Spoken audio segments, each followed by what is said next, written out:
Welcome to Flat Earth Debate. I'm your host, Nathan Oakley, and if you are new to this channel, or you have not done so already, be sure to subscribe and hit the bell notification icon to keep up to date with the Flat Earth Debate.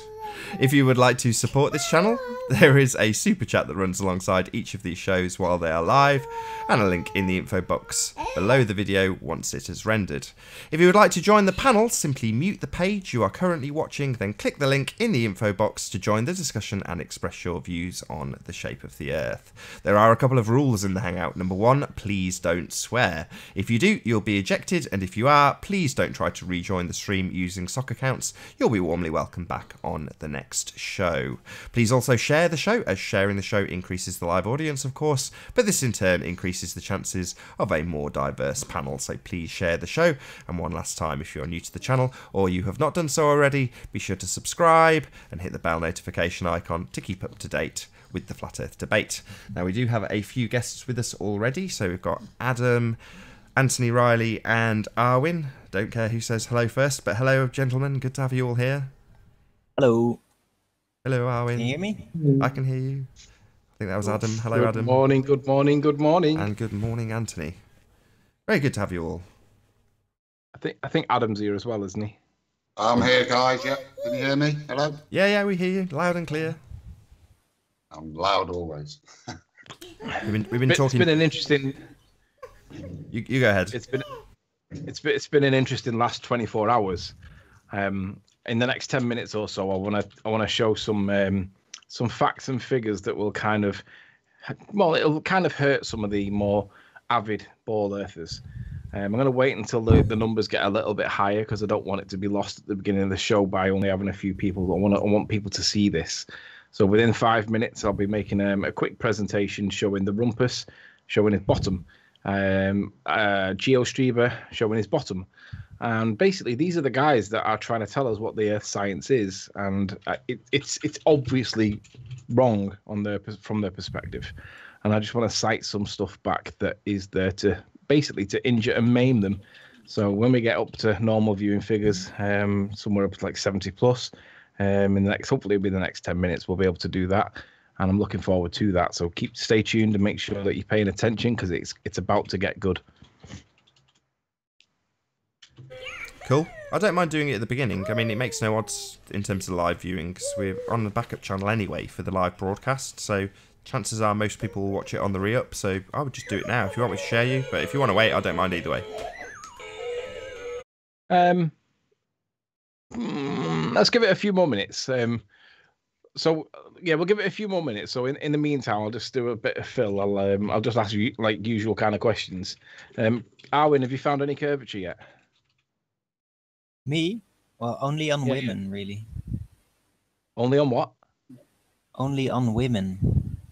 Yeah. Adam, have you found any curvature? I've been looking, guys, but unfortunately to no avail as we speak. Yeah. I just want to give a shout out to Sliced Barcane actually. Hi, Jim Sanders. How you doing? Good to have you here. Can you say a quick hello? I know he's dropped. Maybe we'll lose Arwin. Me? No, we had somebody join and then drop, which normally means they've just joined to snipe people.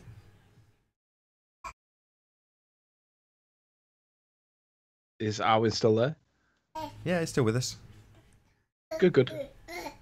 Oh, Arwin's been sniped. I'll bring him back in on the call. I thought Arwin had the... It's all right. I'll bring him back in. I'm just remembering how to do this. The trouble is, if people immediately snipe someone like Arwin out of the Hangout, it just means that ultimately it'll end up being... It'll descend into us just talking on Skype, and then we'll get accused of having a circle jerk. It's like, we've had an open door, the show's been running for 4 minutes, and someone's joined just to snipe Arwin, which means that as more and more people join, and the sniping continues, I'll just think, okay, right, well that's the end of the Hangout section, the bit that's open to the public. So you snipers, all you're doing is shutting it down for other people, because the show will continue daily, apart from when it's not, you know, if I'm in St. Bees. But ultimately, the show will continue. It doesn't matter if you join and snipe people, it just means that the people who do want to join don't get to. But there we go. That's not really my concern. As I say, the show will continue daily anyway. Maybe we should bring trusted friends in on Skype from day one, from the beginning, minute one, and just leave the hangout for the ballers that want to disrupt. And if they want to disrupt it that much, not let any of the ballers in. Maybe we should just leave them to it, and we can just have our own circle jerk that they don't like, and then blame them when we basically remind them that it's their room to play with. If they want to destroy it, then that's up to them. Anyway, I just want to give a shout out to Sly Sparkane. Right at the very, very end of the show yesterday, we were talking about periscopes. Alex was talking about how some things that are in the distance are mirages and are not actually there. And we played a video from Taboo Conspiracy with his consent that was given afterwards the show. So for the record, it was given with full consent, but it was retrospective because he's a trusted friend. He knows that we're not going to hurt him. But I quipped up with a quirk, which was Sly Sparkane also thinks this, because basically the point of the video was that periscopes show distant ships that would be behind the curvature of the Earth. They're not actually there. So what you see is actually a mirage. So the famous word of the weatherman, what you see here is a mirage, is essentially what we're talking about. Now, if you believe that something that you can see is actually behind the curvature of the Earth, and it's therefore being loomed up with a little bit of slightly looming non-standard refraction hyena, then the conversation between periscope operators on a submarine would go somewhat like what we showed in the video, which was, no, don't get that ship. That one's clearly too far away. It's being loomed up from behind the curvature. Yeah, that one's okay, so you can shoot that one. And then the one behind, no, you can't shoot that one. And obviously periscope operators or submariners do not have that conversation. And if there's any evidence that they do, then please present some. Otherwise, the boat that you see isn't actually a mirage. It is actually there. And I quipped up right at the very end as the show finished and said that Sly Sparkane also thinks this.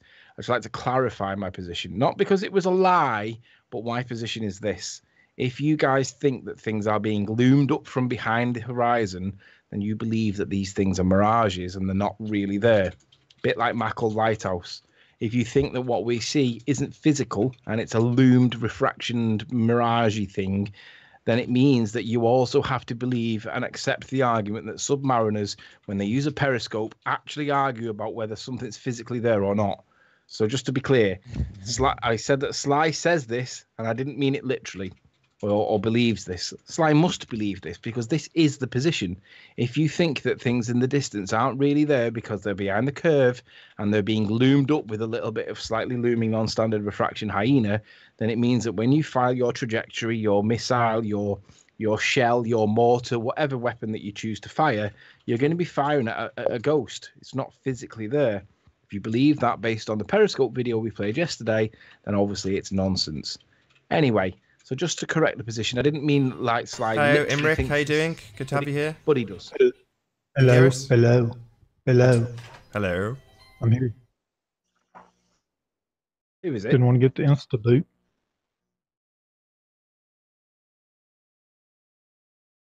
What? It's me. The one that thinks Nathan and Riley are dishonestly lying. Can you clarify what your position is currently? Sure. On the tall hill, there's a measurement 114 down at the steepest angle you can get. But if you get the angle from Honest Miles Davis, you get 130 feet. And if you use Nathan's angle of 45.7, you get 93 feet instead of 81 feet. I'm not aware who you're talking about. Who is Honest Miles Davis? We don't have anybody in that by that name. I think he means the measure that Miles didn't make in one measure. He did it with a too short of a tape measure, and then showed us a picture of a number 100 next to some earth and nothing else. And apparently we're to accept that tape measure reading that isn't a tape measure reading. It's two tape measure readings as more accurate. Apparently that's what Imric's saying. No, I'm saying it's more accurate to get down the angle instead of measuring straight down and then using an angle. What do you mean straight down? There is no straight down. No, but do you understand the reason why that happened, Rick? I do understand the reason, but when you show it's 114 feet and then get an angle from 100 that's different, that would be actually 130 feet, then you're being deceptive. What are you Okay, talking about? We so ran let a... me- Hold on, I want to clarify. It's me that did this tape measure reading, Imric. So what exactly do you feel I did wrong? We ran a tape measure down to the bottom and then took a number off it. What's wrong with that? Nothing's wrong with that. So what's your issue? I don't understand. The issue is then you said you calculated it at 45.7, which I know you weren't standing or laying at the base where the 114 was. That's exactly You what were I was somewhere doing. down the beach. Sorry, that's exactly what I did. You laid down on the beach right Yeah, where the so I was 114 on the beach right next to it. Hence, Mark Taylor asked why I didn't measure the right-hand side elevation, which appeared higher. Well, it was right next to me. So that's about 12 feet tall. But it looks higher in the picture because I'm right on top of it. Literally right next to it. Silence. I love it. Nathan, Well, would you mind didn't sharing my sho- screen you on didn't Skype show so that. that You Rick can see showed this? a point to 114, and then you got an angle at a lower elevation. So I don't know Rick. what you're talking about. Rick, I let don't me- know what let me you're talking respond to about. that. I used an app that was told to me by GeoStreber as an acceptable app. I did the calculation because I want it accurate. I'm not interested in getting any fudged figures for where that measurement was taken from. Not in the slightest. The variable between the lighthouse and the observation position is what I'm interested in, not the tide. The tide is a variable. Yeah, we have to use it to get the data from, which is a frustration.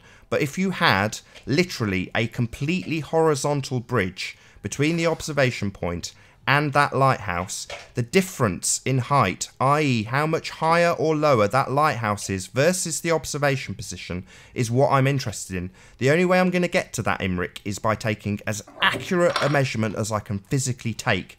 I couldn't care less about where the tide actually is at any given time because the land doesn't move at all. It's fixed. So I need to get accurate measurements. That's the only thing I'm interested in. After the fact, I looked at the various different diopter pictures and I could have fudged it lower. Then Ranty explained and showed me that when they measured it, they got it lower. And I'm like, yeah, I could have got it lower. I could have also got it higher very easily. But I'm not interested in getting some fudged figure. If I'm going to go over to the Isle of Man in a boat, use the exact same app to look up at that cliff that the lighthouse sits on and get an accurate measurement of where that is. If I've done anything disingenuous or dishonest, I'll be deceiving myself. I want to get an accurate differential between the 2 points of land, not the sea.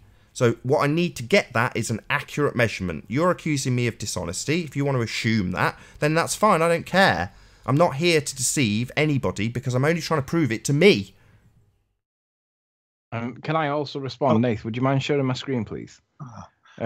Firstly, the question, Rick, Showing do you the accept screen, that- if Nathan, if you would have got the angle to the high point, then you would have had 5 degrees higher. You understand you got it to a different point that's 5 degrees lower.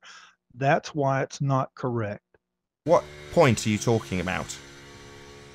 When you got the 45.7, you went to a lesser angle than the 114 foot measured to. If you wanted to do the 114 foot, you had to get to where the 114 foot measurement was. Nath, I've no idea what he's talking about. I've done it as accurately as I possibly can. If he wants to quibble over it, then fine. I don't care. right, let me address this. I can deal with this really easy, but just put my screen on so Rick can see it. The first question, Rick, do you accept that the shortest possible distance that the tape could get down that hill is 114 feet? Do you accept that value? Yes. Great. The reason why we did it that way was so that we didn't have to try and calculate or measure an angle, because last time we did that, the rumpus decided that he didn't like that angle and he changed my evidence. Rather than dismiss my evidence and say why, he literally changed it and represented it as something that it was never. So I didn't like that. So I said to Nathan, I'm not letting that happen again. We need to do this in a way that rumpus can't do that. So we decided we wouldn't take an actual measured, or we wouldn't try and get a measured angle, because you can't manipulate evidence. It's that simple. He did that, and that's a foul. That's dishonest, because he's got no reason to do that. And even if he has, his remedy is to dismiss it. But if you accept that the shortest possible distance that the tape could get down that cliff is 114, basically, we can substitute whatever angle you want to. And if you say that 47 or whatever was too high, and then it would be, what did you say it would be? Well, just from looking at Nathan's, it looks about 5 to 6 degrees difference. Going bigger or smaller? Give us an angle, Imric. What angle do you think I should have on that dioptrap? I think you should have put the X on that. Give me in a number with a degrees afterwards. 51. You just want me to guess? Basically, so from 47 to 51, 47, the height, according to this, is 77.6 feet. If it goes up to 51, it makes the height 70. Well, that's 52. So that's 51. So 51 and a half, 70.9. So yeah, really, you're doing the wrong angle. You're doing the wrong angle. You look at the bottom angle. Oh, sorry. Yeah, you were at the bottom. That's right. My apologies. Let me get rid of that. Sorry, that was my mistake. There we go. That's the one that we're on. So if I click that one first, oh, hang on, and then put in the lower value. So what was it? 51 was it? So if you accept that the 114 is the right length, and then we play around with the angle here. So basically, what was it? 47. Is that what Nathan said it was? I'm just guessing 51 the angle. So basically, the 47 that you cited from Nathan gives it an 83, right? 51. And if you put it up to 51, no, Nathan did 45.7. Nathan did 45.7 happens to be 81.5, and if you put it to 51, yes, it takes it to 89. It's not making that much difference. Yes, and then a 4-foot tripod that makes you 93 feet. So 93 feet is still not that much of a difference. I'm happy with whatever value that you give. Then you add the tide. Okay, Rick. Sure. Fine. We've done what you asked, and it's made a couple of feet difference. Fine. Whatever. Now, there's a 165-foot bulge that blocks your view of the lighthouse. Do you accept that, regardless of the few feet you've just quibbled over, you have in no way cleared the obstruction of that bulge? Yes, only 15 feet is visible from 126 Wrong. feet. The picture shows more than that. That is not what is demonstrated in the evidence, yes, Rick. Sorry. Sorry, hold on, Rick. Hold on. Oh, Anthony, you're right. Anthony, can you just bring up the picture before Rick talks all over me? Can you just bring up the picture of the lighthouse and demonstrate to him that we don't see the tippy top of the lighthouse, then that we see the base of the lighthouse and the stuff beneath the lighthouse, please, just for Rick's benefit, as he's just claimed that we see the tippy top like Alex did yesterday. Can you see what's on screen, Imric? Do we just see the top of the lighthouse? Please, Anthony, can you grab a new tab and demonstrate to Rick what he has just claimed by putting a tab underneath the lighthouse where he claims the refracted hidden value brings it back to, so we can demonstrate what he has just said is represented in this picture. Just put the Metabunk calculator underneath the lighthouse with the tippy top of it showing. I need whatever value Rick wants this number to be. Rick, what number do you want? I say it's 130. 130, right. So why? Hold on. Why? Because he's just fudging the tide was out, all the way out. Well, go and you tell me, Rick. How far was the tide lower than the measured point that you've given as 109? How low? How much lower did the tide go from the high tide point? I don't know. Well, why are you giving a value of 130 feet then? Let's put in the value that he has calculated, 109. You've just fudged it up. If you can't fudge it up with the tide, we'll use the measured values to the water, thank you very much. If you want to go and get the tide data and actually do a good job, go and do it. Don't just arbitrarily slap another 22 feet on. No, the tide is known to be 29 feet. No, the maximum differential between the maximum high tide and maximum low tide is 29 feet. That's not the low tide on that day. Go and get the low tide for that day, not the maximum differential for the maximum low tide ever possible. When I gave the extreme values in my comments, I made it very clear. 29 feet is the absolute maximum the tide could go down from that measured point. the absolute maximum. So if you want to go and extrapolate the data based on accurate data that you can gather, then I'll pay attention to it. Don't arbitrarily slap another 30 feet on because it's the maximum differential. We'll And that figure out what value, 93 feet and 29 feet is, whatever that is. Put I that don't in. care what the maximum differential. Did you not just hear what I just said, Imric? The 30 feet, 29 feet that you've just quoted you tell me is what the it was then. maximum tide difference possible. Now, I have, with Chris last night, spent a long time extrapolating out the mean sea level based on the accurate data I measured. Now, I've gone and done this work. You want to go and arbitrarily slap on the maximum differential? Sod that! All right. So in another way, what Nathan's saying is that if, for example, we went with this tide height, it's 6.6, but the low tide value is 2.4. So 2.4 to 6.6 is significantly different to, say, this one, for example, that's 8.9 down to 0.8. And what Nathan's saying is the absolute worst case example is 29 feet. And what he's saying is that by you attributing 29 feet is grossly unfair because the amplitude of the tide that day wasn't anything like the higher value. It was nearer to this. Well, it was somewhere in the middle.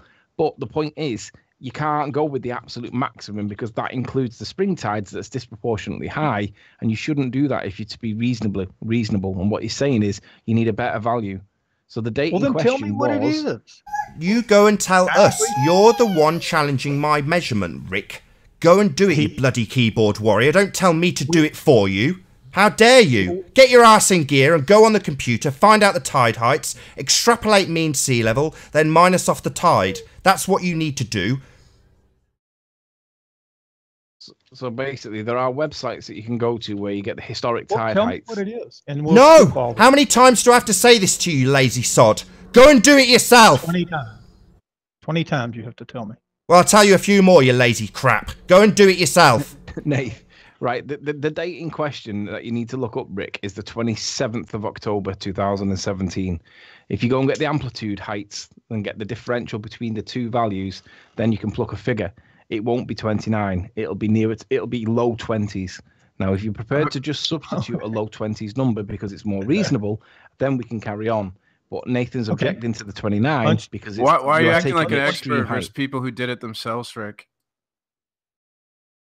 Punch whatever the low 20 number is. Is it 23? Punch that You in give there. us a value, Rick. You're the one asking us to do it. But you don't want to know what it is.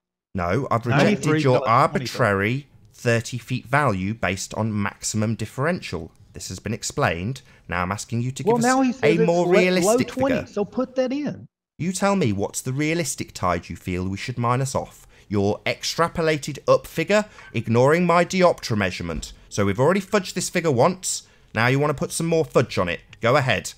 No, you fudged the figure. The I figure took is a diopter 93 measurement from the feet actual high- location, Rick. highest You point. haven't left your keyboard. Do you want to make that clear to the audience that you haven't moved a sodding inch and I've gone and actually measured it? Incorrectly, though. Oh, right. It's easy to criticise from your keyboard, isn't it? It's easy to tell you. Yeah, missed I it. criticise your absolutely pathetic videos with your scrawl and scribble. You are possibly the worst videographer I've ever seen. How easy is it for me to criticise you, Imric, and your pathetic attempts at videography? Very easy, isn't it? I can criticise you all day. Can't you use a ruler on a computer? Don't you know how to draw a straight line in a paint program? Are you an idiot, Rick? Are you? Do you not know how to produce a straight line in a computer? Not really. Right, Not so on- don't criticise my measuring techniques when you don't know how to draw a straight line. Anyway, did you see my eagle that landed in my backyard? I thought that was. I don't give a crap about your eagle. Give us a tide measurement so you can round out your crap point with your fudged figures. Rick, let me suggest that a reasonable value at this point would be 120 because that's somewhere in. It's Hi, towards Dawn the Treader, higher how you end of the doing? Good to have you here. Can you say a quick hello? Hi. Hiya, good to have you. Hello. Hi. So if you're happy to go with a more reasonable, not the maximum possible that you could possibly get at the lowest tide, 120 is a more reasonable figure. Would you be happy with that? Just for I the don't sake know. of discussion, I don't just know say what the yes. tide was. You told me to just guess at it. Just say yes for the sake of discussion. Okay, sure. Let's do it 120. Okay. All right. So this is the actual evidence in question that we're actually looking at. Okay. Now, what the point is at the new elevation that we're all happy with and nobody seems to be arguing over at the moment, there is a bulge between us of 165 feet. The drop's still the 661, and the hidden value, the geometric hidden value of 218 feet, is greater than the height of that lighthouse plus the rocks underneath. Okay. Geometrically speaking, that lighthouse is gone behind the curvature of the Earth. Do you understand that? Yes, at 120. Yes. Right. Excellent. So just so I can get this for the audience, as we've had Alex do it, so you concede that what we are seeing is not actually the lighthouse at all. We can't see the lighthouse. It isn't there in Rick, correct? At 120. Yes. So that's where the tide should actually be. The horizon should be there. That's the high point. That's reflecting the bulge. Now, what your position is presumably going to be, well, we can bring some of this back with refraction. Is that right? Well, there's more to it than that, but yes, refraction is real. You've demonstrated it in your other photo of 2 lighthouses. What do you mean? Where you compared 2 lighthouses and you got 2 different amounts under it, it showed refraction. Are you talking about the other image that Ranty got? Is this the one that you're referring to?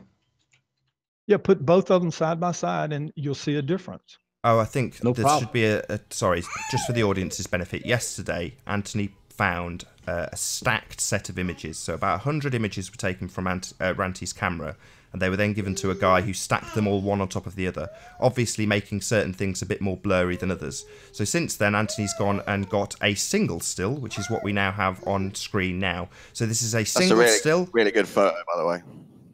It's a single still of the lighthouse taken in totally different conditions on a totally different day at a totally different sea level. So these are the 2 Quality images of the photo. lighthouse side by So side. the sea level changed it. Is that what you just said? Yes, it would have been at a completely different sea level, unless you're about to suggest that the inch to the inch, both seas were exactly the same at both these photos, which is quite literally preposterous. Well, then if the sea level changed, that means the hump changed, right? You tell me, is there any difference in hump? What hump?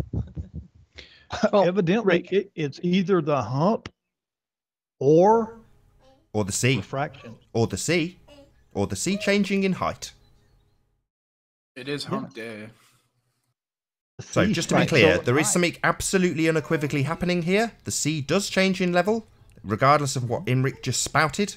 The sea does change level. We know this for certain. So the sea has changed level in these 2 different pictures. However, in both images, we still have a 165-foot bulge blocking our view of both lighthouses on both days, and yet they're there on both occasions. What do you know? It's not totally when different, the slightly sea looming is non-standard lower. refraction hyena, the exceptional situation. No. 2 different days, 2 different cameras, 2 different people, 2 different set of circumstances and conditions. There's the 2 pictures we get.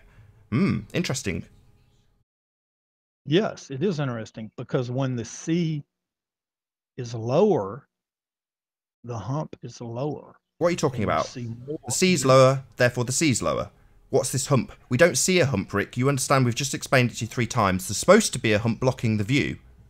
There isn't one in either of the 2 pictures. So now we've got 2 different pictures on 2 different days. Hold on, Rick, I'll just explain it to you again. Just to introduce this hump that I've just explained to you in very clear terms. Isn't there? There is no hump blocking the view. See that? That's not happening, Rick. We see the lighthouse on both pictures, on different days, in different conditions, with different sea levels, from different people, with different cameras. Coincidentally identical in make and model. What you're Yes, saying, and the Rick, hump, is you can't and the argue hump it's is the hump blocking if all it's the in way the to wrong the place. bottom one The day, hump is and it's blocking blocking nothing. less than that. The hump blocks nothing. What you're saying, Rick, is if this It's is the hump blocking that you're describing, 138 the hump feet should be the... on one. Where's the 138 feet value come from? I've just explained it. I'll explain it again. 165 feet bulge is higher than 120 feet in elevation. It is blocking your view. You have already conceded this. We cannot see this lighthouse on a sphere because the sphere gets in the way. That's a fact. Alex conceded it, and so have you. It's not there. But the lighthouse is 213 foot tall, so 165 foot is less. Do you understand that? Straight line? So what From are we 100 doing? foot to Mathematics? 213? Oh, sorry, hold on. I just want to confirm what we're now doing. So are we now doing the mathematics on a mirage? Is that what you now want me to do? Absolutely not. I'm not giving you anything. I'm saying actual height, 120 feet to 213 foot, put 165 in the middle, and it doesn't block 213 Wrong. feet. Geometrically speaking, let's go to the drop figure. In terms of its physical location, it is 661 feet below your feet, Rick, according to your bullshit globe maths. So let's put that tab in front of the lighthouse again. There's the hump blocking your view. And where it actually sits is 650 feet below your actual position, which is blocked in terms of your 120 feet altitude by 165 feet hump. Now, I will ask you again, did you want to do the mathematics for a mirage? Sure, we'll do the mathematics for a mirage. Why? But just so you understand that Why? 165 feet is Sorry, lower why than are we doing the 13 mathematics feet. for a mirage? I don't really understand. Are you now telling me that Oh, you what we wanna- see in this picture, we can't really see? It's not really there. That's not a real representation. We're going to do maths on something that's physically not there. That's what we're about to do, Rick. Correct? Why? If you want to. No, I'm asking you to account for why your sphere, let's put the bulge in the way again. This is the view your bulge gives us. The bulge blocks the view, Rick. We can't see it. Also, confounding that problem is it's 661 feet below your feet on the other side of that hill that you can't see through.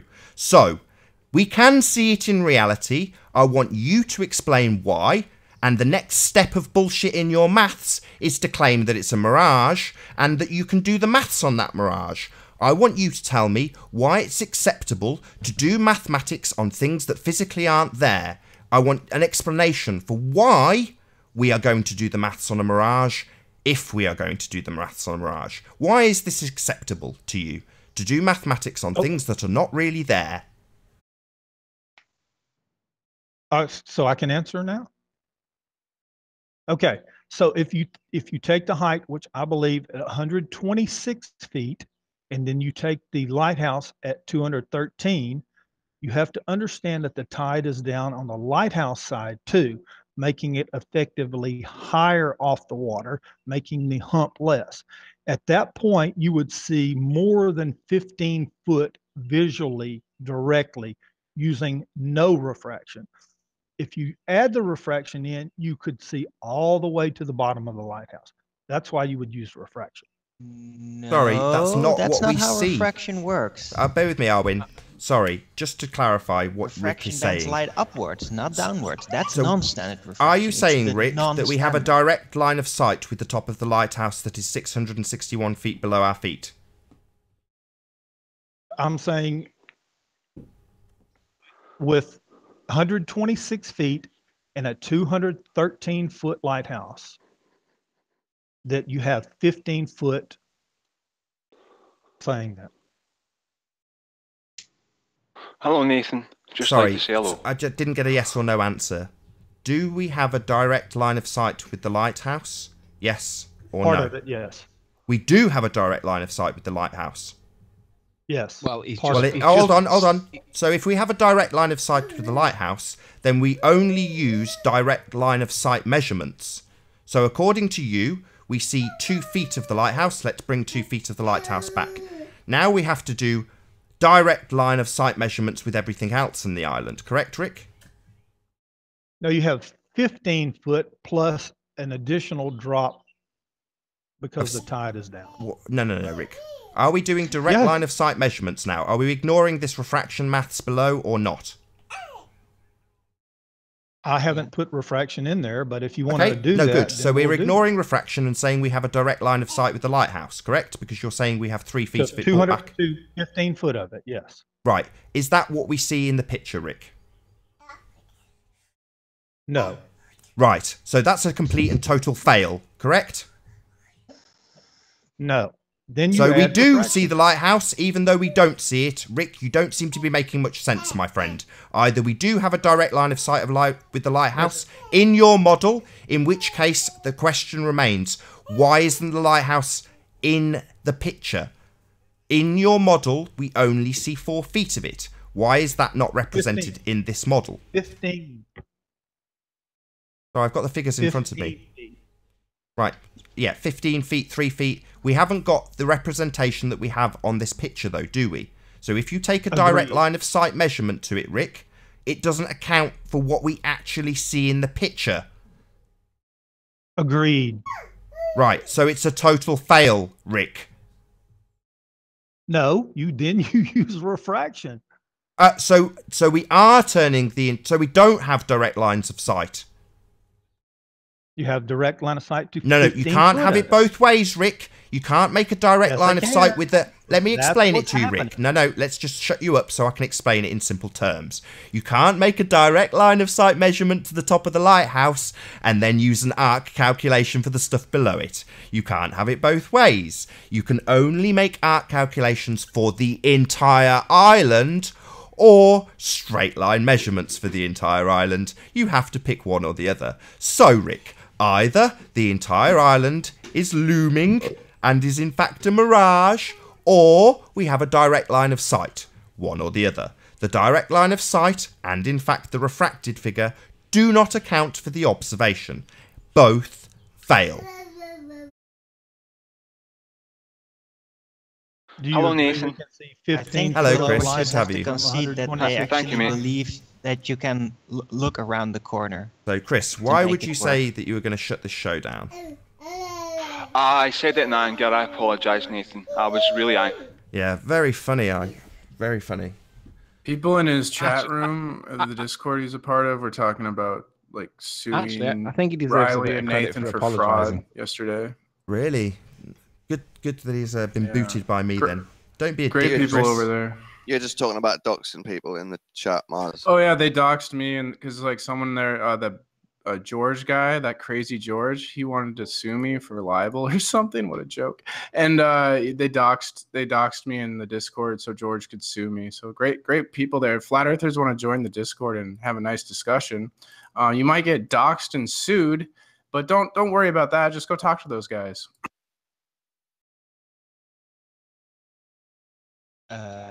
Those guys being people who believe the globe, correct? Yep. So anything else to add, Imric? Failed twice so far to bring back or in any way represent what we see in this picture that's been done on 2 different days. Any other attempts to represent what we see in this picture / pictures? Yes. Go ahead. At 126 feet to a 213 foot lighthouse, you don't need any refraction to see 15 foot of it. If the water's lower on the side of the lighthouse, you'll see more, maybe 50 feet. We see all of it and the base below it and the rocks below it. That's complete nonsense. That's the refraction. Sorry, so again, you're conflating 2 different things. You either have a direct line of sight or the entire image is refracted. You can't have it both ways. No, but he's even wrong with You are that seeing the because refracted it doesn't work image. that way. Refraction But you bends do have a light direct up. line It's of sight to non-standard part of it. refraction Right, that actually Rick's bends light down. stupid. And Let me this is not explain the it right to Rick. conditions for that. Rick, You have to you give that can't up. have an arc calculation applied to the stuff you can't see and a direct line of sight with the stuff you do see. That's why when Rumpus calculated the top of Snaefell, which obviously you would assume you have a direct line of sight with, he applied an arc calculation, because the entire island is either visible or a mirage. Now, if you want to accept that you're on a globe, you have to accept that not only the bottom of the lighthouse is being refracted, but also every single part of the island, right to the tippy top of the mountains, even though logic would dictate that you just look up and see them. you have to apply an arc calculation. You can't have it so that you use your maths to find the tippy top of it with the direct line of sight and then bring the rest back with the band-aid refraction theory. Unfortunately, you have to use one or the other. Both fail, Rick. Both fail. That's why Rumpus is on Discord telling people about non-standard refraction, because both the bullshit maths fail to account for this observation. So you're into the maths that allows you to see your own arse in a telescope. And Nathan, that was sniped there. Sorry, I was sniped. I apologise for that, Nathan. I was quite angry, so I'd just like to say that. I apologise for that. Lovely. Apology not accepted. Could I ask Riley about his editing of Wikipedia pages about lighthouses? Go ahead, Dawn. Why have you been doing that, Riley? Because you can see Mackel Lighthouse from St. Bees. Have you seen that yourself, or you're Yes, about I have. nighttime I have, observations, Dawn. or? Yes, I've seen it with my own eyes. We've also contacted I haven't. I don't know if Adam's still on this call. I think he may have dropped. He contacted the guy who runs the lighthouse. They've recently upgraded the lights in the lighthouse to LEDs. They can indeed be seen from St. Bees based on that, and I personally have observed that. Right. Hi, is that Chris again? Chris, Nice one. maybe you don't understand. You're not welcome. You understand that? Why? I thought... I don't need to give you any excuse or reason for kicking you out of my own show. I will just repeatedly kick you out if you try and join again.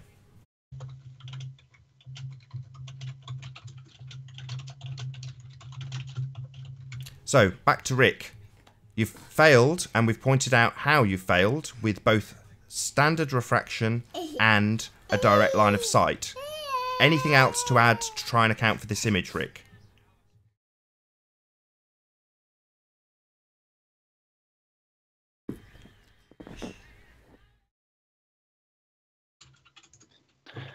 Hello, I ping polenta. I know welcome here. You snipe me, I keep come back. Yeah, we know how the game works with Globers that don't like being sniped after I catch them saying that they're going to try and shut the show down. You know, obviously I'm not going to allow you to be on the panel. Changing that one Wikipedia entry makes Earth flat, or? Sorry, Just like you asked a question about whether or not we could see the lighthouse from St. Bees. We can. We've also contacted the actual lighthouse operator, who has said that they have recently overhauled the lighthouse and installed LED lights, and they can indeed be seen from St. Bees. Is there any other issues you have, Dawn? I just think it's funny you're going around editing tiny Wikipedia entries. What's wrong with that? Wikipedia is your version of reality, and reality as we saw it was a lighthouse flashing at the point of Morgold Lighthouse in the exact sequence of Morgold Lighthouse from St. Bees. According to If I'm being Wiki, honest, I don't care. according to Wiki, the projected light. If all the measurements you took were correct, like it doesn't make Earth flat in any way. It's sorry, not even close. You know what I mean? actually, it's not even 1% toward a flat Earth. you have a choice, even Dawn. if all your measurements were correct and you never lied at all. Dawn, you have a choice. I'm not insisting that you accept that the Earth is flat based on my measurements of anything. You have a choice. You can accept that you can take a direct straight line measurement to the top of Snaefell, the lighthouse, anything on that picture, and you can just see it with a straight line, like we expect to see things. We see in straight lines. That's normal. That's life. You go to pick up a glass, you pick it up because you see in a straight line. Simple. Now then, when you apply that to the flat Earth model, what you end up with is a tool that can be used to measure anything on the island. There isn't a flat Earth model. Sorry, yeah, we have. We've demonstrated it. It's called Flat Earth No, you Model don't. You of just, Isle you of have Man. Hi, Gary. Isle of How you Man doing? on a flat Can you hear plane us? in Blender. That's not a Say flat we Earth model. don't, but we do. Hi, Gary. Can you hear us? Hello. Yeah, Chris, why? You just don't like the rules. Please don't try to rejoin if I kick you. So you Please just let Chris repeatedly play. rejoin. He's a Makes me nice want to kid. kick you even more.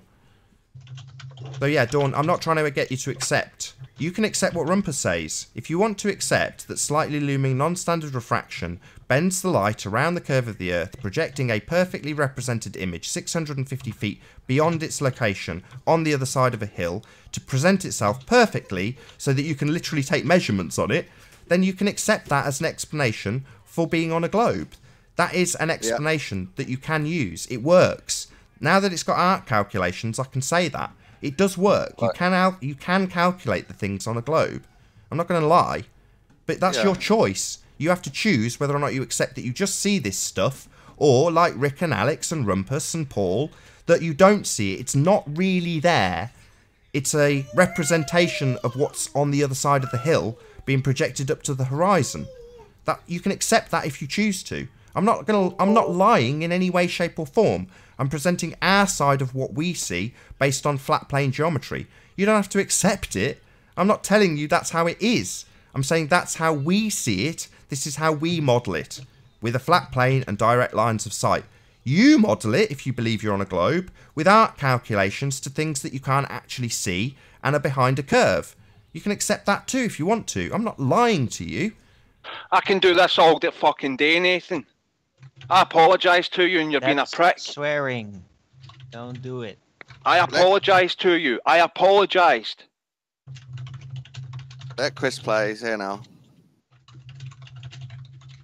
Nathan, I apologise to you. If you can't accept the apology, I'll just fucking continue to control you. I can do this all day, every day. Stop swearing, idiot. Oh, I'm sorry. I'm sorry. I'm just a bit angry that Nathan's not accepting my apology. I apologise. I said it in anger. How are you speaking? You're not in the hangout. Are you coming through Dawn's channel? Yes. I'm not, you know, I apologise several times, Nathan. Bye, Dawn. If you can't accept that apology, no, I'm not coming through Dawn's channel. I am not coming through Dawn's channel. I apologised, Nathan. I said it in anger. I've said it about fucking... Are you doing it again? God, I missed him. That's weird. Anyway. Dude, just because you apologize doesn't mean that you have the right to have some kind of response to that. You apologize, leave it. Nath, is it okay? I think Rick's gone now, hasn't he? I don't know. He's still there on mute. Just doesn't have anything to say. I think he's obviously being fed by somebody in Discord. Maybe. I don't know. Because that's what happens when there's periods of long silence. So, Rick, you going to talk to us? I don't know. My connection lost to the Hangout. Give me a sec. I'll just refresh the page. Is it okay if I do my presentation then whilst you're getting back in? Yeah, just give me a sec. I just want to get back into the Hangout before I do. Otherwise, I'll... Just give me a minute. Sure. Bit too early to do a link. Problem with Google, it says. Interesting. Certainly not my internet connection that's fussy.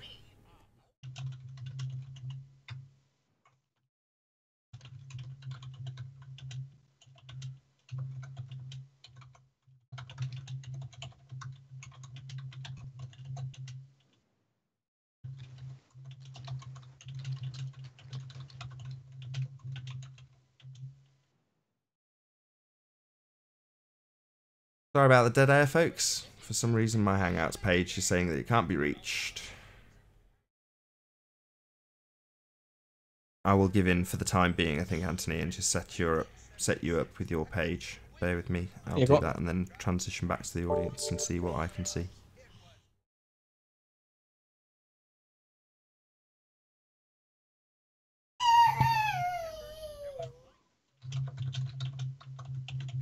Have you got up what you wanted to have up? Yeah. This picture of the lighthouse and the maths. Am I on present? Not yet. Just give me 2 more secs. Yeah, you're ready to rock and roll. Okay, so yesterday Nathan put up a short 60-second video. Most of you will have seen this. Nathan, if you just stick yourself on mute a sec so that people can hear it in the Hangout. And essentially he's asking the question, okay, so where the elevation where the floaty land is, the 35 feet observation, basically he's asking the question, how high is it? So I'm going to play the clip for those that haven't seen it, and if you have seen it, just bear with me, it's only a minute long. This video will hopefully tie up a few loose ends in regards to the middle observation point, which Google quotas, I think, 34 feet.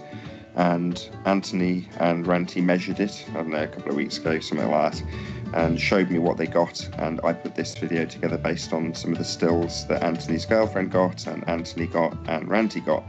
And you can probably see from what's on screen now, it didn't have a dioptra measurement because they weren't using that app at the time, but 54 feet in this location. So you can see that. 54, 55. So just for comparison, this is the cliff that ended up measuring 81 feet above high tide, and this is the cliff that, well, Google quotes as 34. You tell me, what's the angle? How high is it?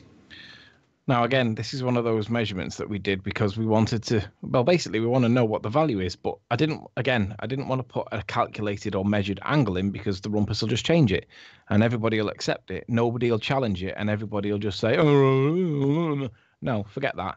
All we wanted to know was what was the actual measurement of the hypotenuse and then leave no angle in place.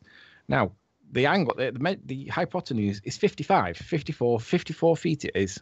55 if you want to be exaggerate by the extra foot. But point being, that now gives you an element to work out what is the actual height.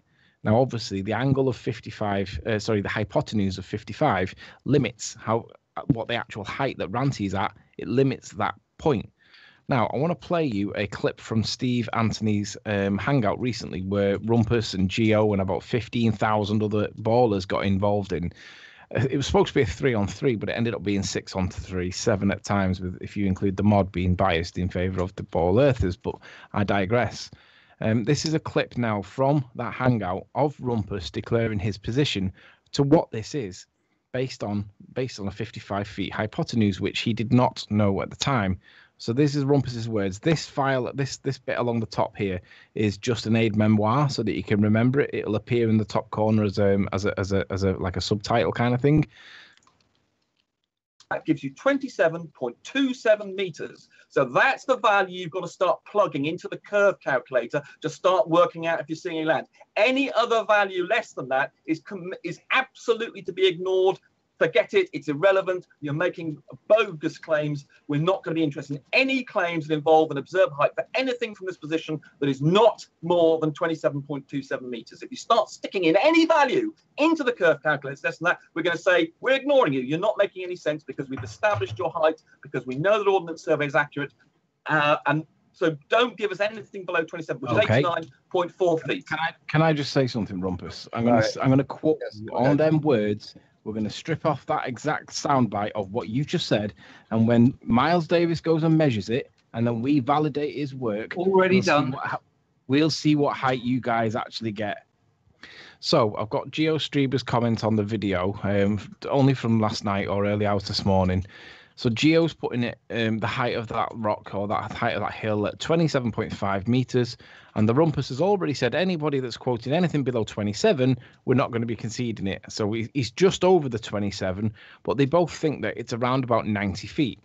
Now, if I bring back the triangle calculator, this is a really nifty website. It's called visualtrig.com.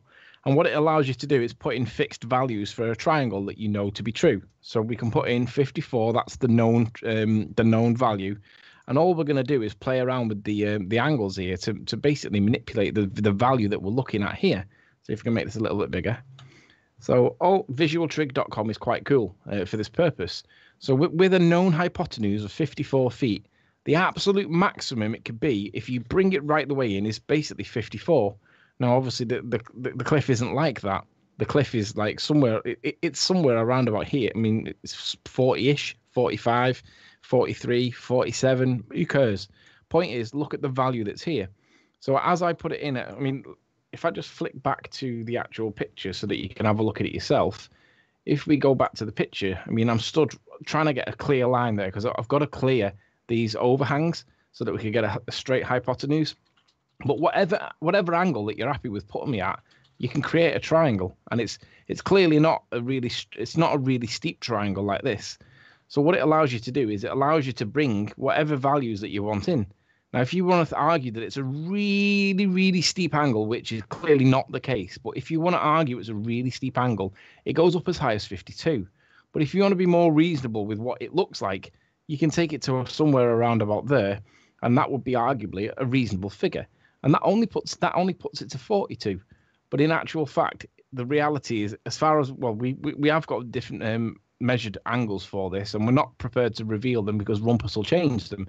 But essentially, it's around about this kind of area. This is where the kind of area is. And as you can see, it's not that far off the 35 that Google Earth gives it.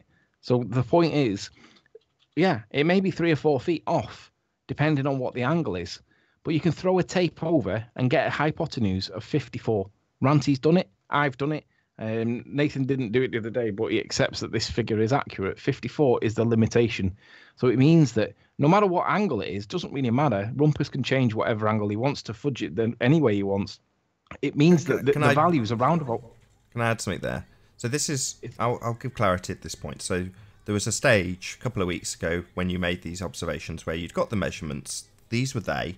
And I was like, I don't want you releasing this. It's just going to cause arguments. And this is the reason. You can see what they've got. Now, they did take various different methods to get the angle. I didn't like any of them. But this is when they were literally first attempt doing any of these measurements. So they had, I'm not going to say they had no idea what they were doing, but they had no idea what they were doing. They'd never done it before. So, ultimately speaking, I didn't think was acceptable to be released. Now we're in a position where I would consider that the point below it has had several people measure it, and you've got a pretty good idea what the lower elevation is, the car park, that triangle with the steps that have been eroded away there. That's been measured, you know, to a very good degree. You know, it's not, no one's going to ever get it accurate, but ultimately it's a good measurement for the bottom. The top, the same applies. Miles Davis has run a tape measure down. If you extrapolate it out as Rick did and add a bit of bullshit, it comes out to pretty much what I got it to. And, you know, so everyone else seems to be happy to accept that measurement, and I'm happy with it, which is really all I want to satisfy is me.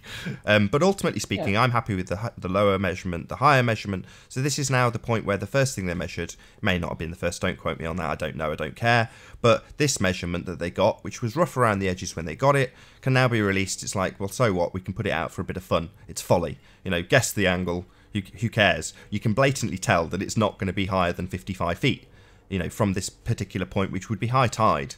You know, this is on the shore.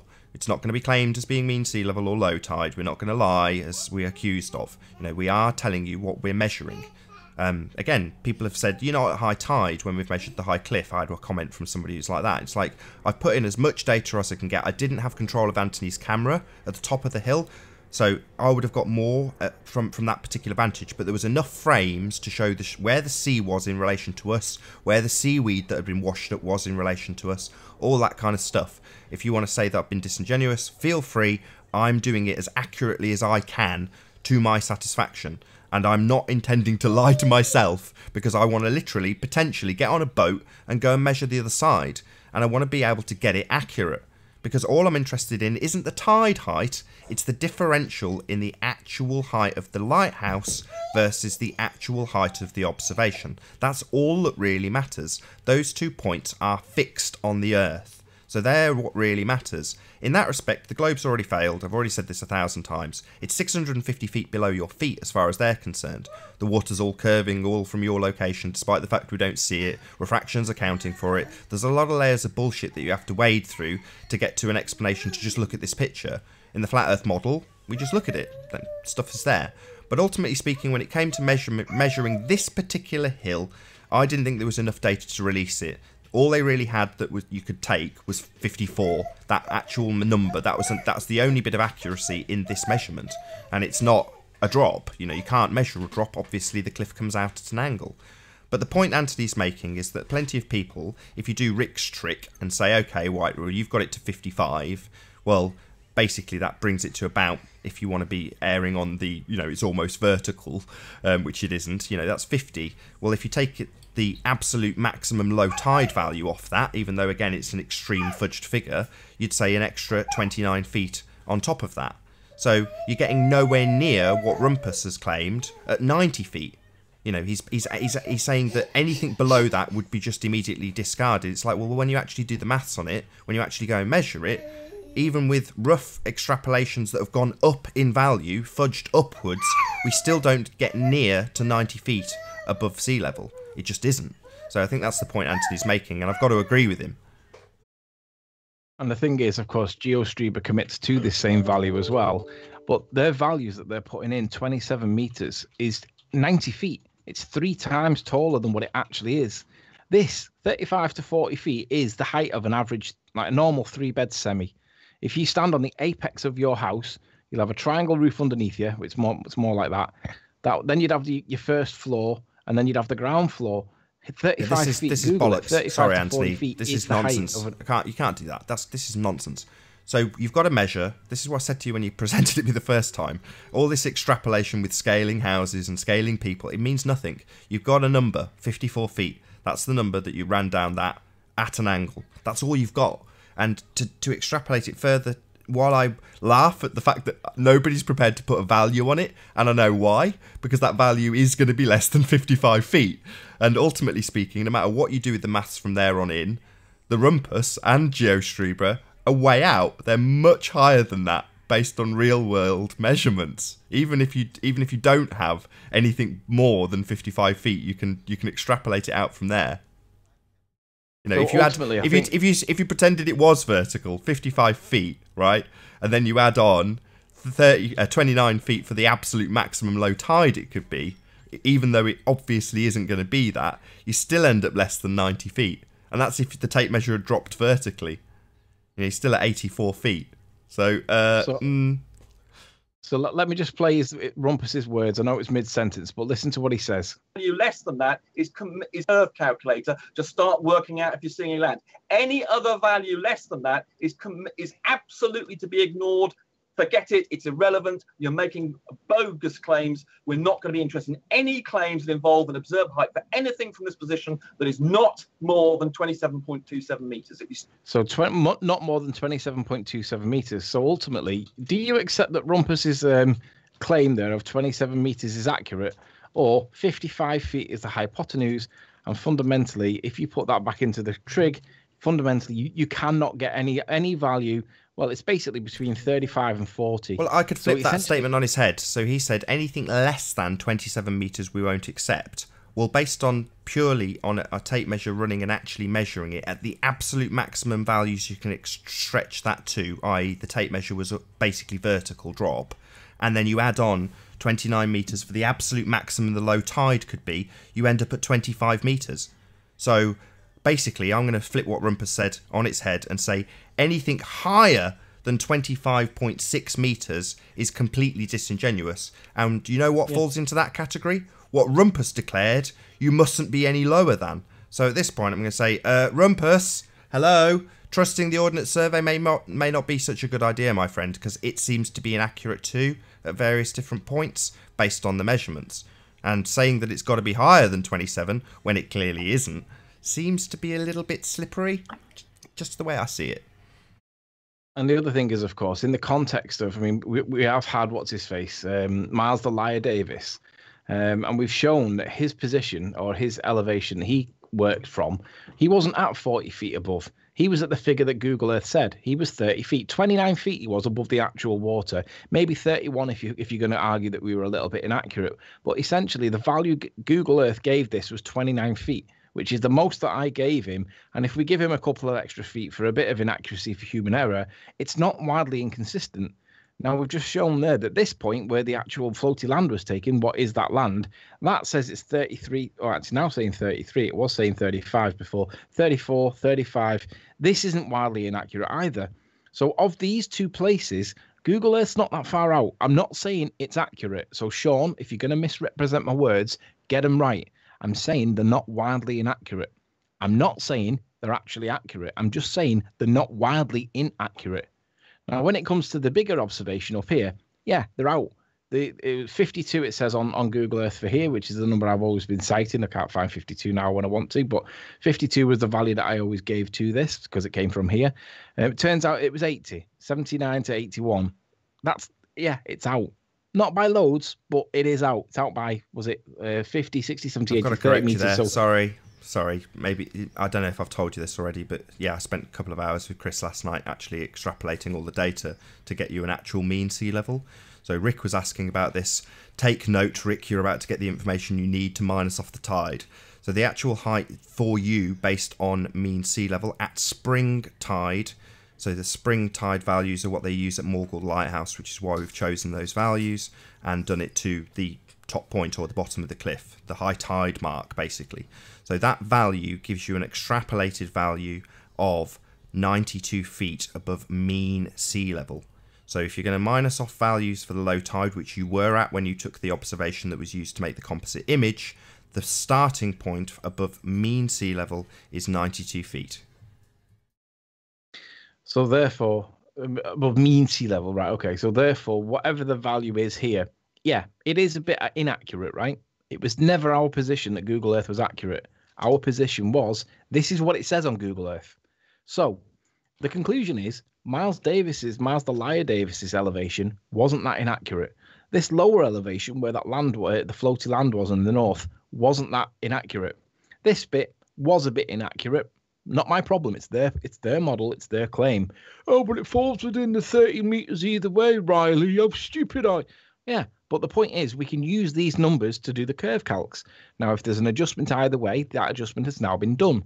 So it means that fundamentally we now have a relatively accurate, and I stand by it, and Nathan's been there and he's seen it, fundamentally we now have an accurate elevation. So, but even when we put in the maths, that lighthouse cannot be seen bar a few feet. Now, it's not what we see in the real world based on the actual evidence. What we see clearly is that we see all of the lighthouse plus the rocks beneath it.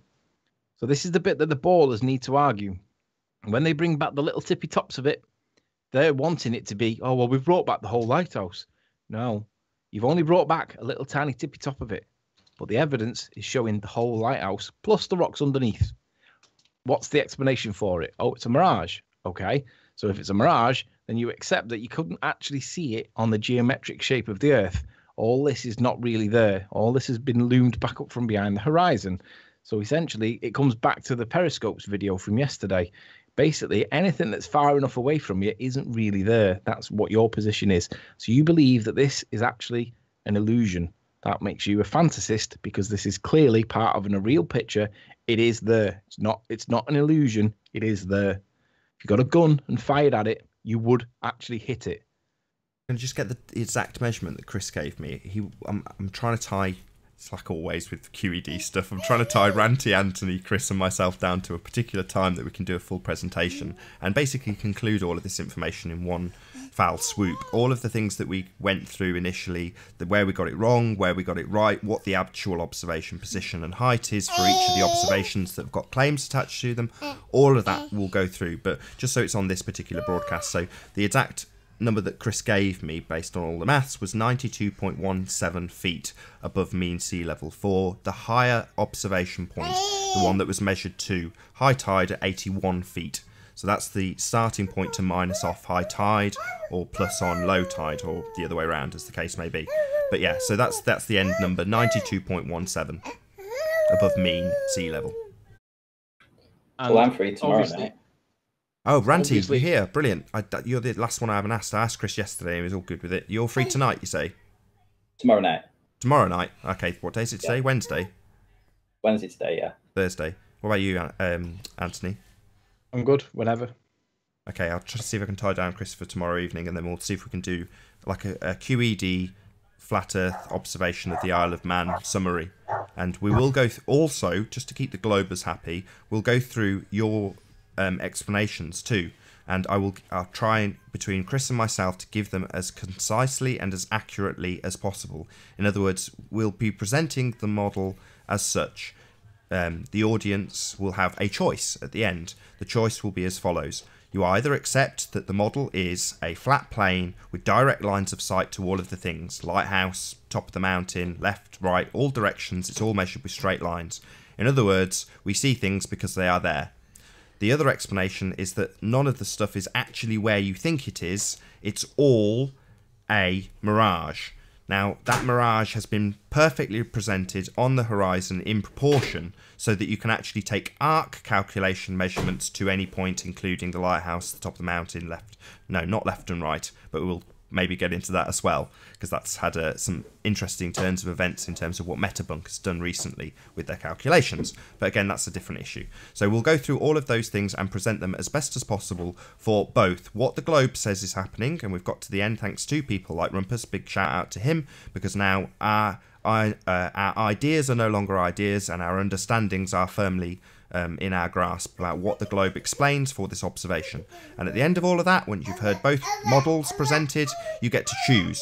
Do you accept that it's not there because you can't physically see it? There is a curve in the way, a hill in the way, it's 650 feet below your feet, necessitating it being projected up 650 feet to meet the horizon perfectly within your eye line that you can see, and be presented as a mirage that's perfectly in proportion so you can take measurements off it, and therefore the Earth is round. That conclusion can also be drawn, or you can draw the conclusion that the Earth is in fact flat and we have direct lines of sight. Either or is perfectly acceptable. If you want to choose, you believe that you live on a sphere, you can find and accept that at the end of the presentation. And the other thing to mention is, if this is indeed a mirage and the levels of non-standard refraction are so vast that they can account for anything, then why is it that you can repeat the observation with a P900 on a different day, with different weather conditions, with different opacity of the atmosphere, different moisture, different pressure density, different everything, and get basically the same thing? How is that possible if this is non-standard refraction? Shouldn't be this variation between the two. Should really try and get the Hangout back up, because we're just primarily on Skype at the moment. So I'm going to go back to the photos and see if I can get the Hangout reloaded. Hopefully it's sorted itself out by now. Well, I joined the Hangout, so it should be fine. Oh, wow. Ranty, that's why I didn't know where you were. Oh, okay. So the link's still working. If you want to join the discussion, I should really just do a proper link. Let's do it properly, why not? So, hope you're enjoying the debate thus far. Unfortunately, it got sniped within the first 4 minutes, so it's a bit less public than perhaps others have been, but nonetheless enjoyable. But yeah, if you're enjoying the debate, be sure to subscribe and hit the bell notification icon to keep up to date with the Flat Earth debate. If you would like to support this channel, there is a super chat that runs alongside each of these shows while they are live, and a link in the info box below the video once it is rendered. As I say, if you'd like to join the panel, be sure to mute the page you are currently watching, then click the link in the info box, as Ranty has just done, to join the discussion and express your views on the shape of the Earth. There are a couple of rules in the Hangout. Please don't swear. If you do, you'll be ejected, and if you are, please don't try to rejoin the stream using sock accounts. You'll be warmly welcome back on the next stream. Please also share the show, as sharing the show increases the live audience, which in turn increases the chances of a more diverse panel. So please share the show. And one last time, if you're new to the channel or you have not done so already, be sure to subscribe and hit the bell notification icon to keep up to date with the Flat Earth debate. As I say, there's about 40 minutes left on this live stream.